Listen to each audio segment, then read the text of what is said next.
Contracts are legal binding documents, and we really should know what we're signing. So I'm going to talk to you today about the investigation period of the contract for home ownership in the Oklahoma contract. Buyers have a certain number of days to inspect the property. They can inspect for anything and everything that they want to. Now, during this time, the sellers need to have the utilities on.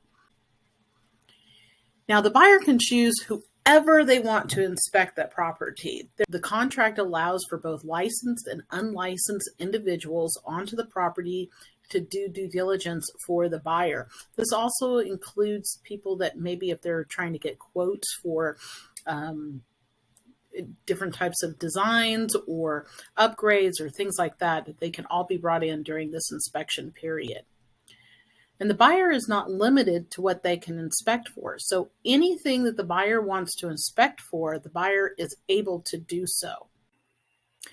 Part of your inspection will be checking for termites. And because the contract doesn't say exactly what happens if termites are found, you or your realtor should put in paragraph 13 of the contract something like a full barrier treatment will be performed if live termites are found.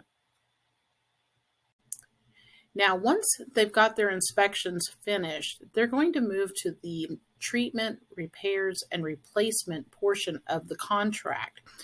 This is often called the TRR.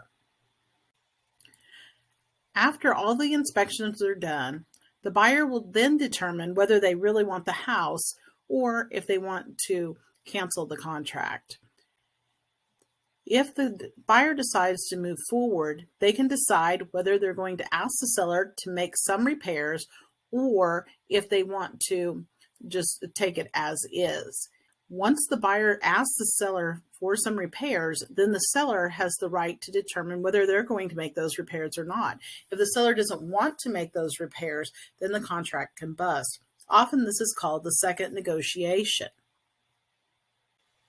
The contract also states that during the TRR period of inspection time, that the buyer needs to find their insurance, that they need to make sure that they get the coverage that they want.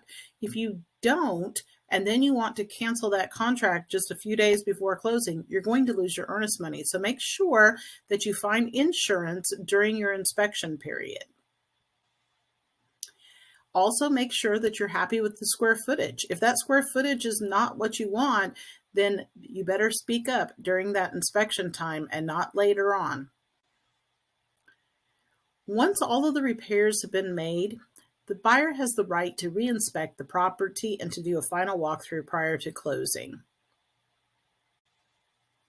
And remember, all inspections are paid for by the buyer unless prohibited by the lender.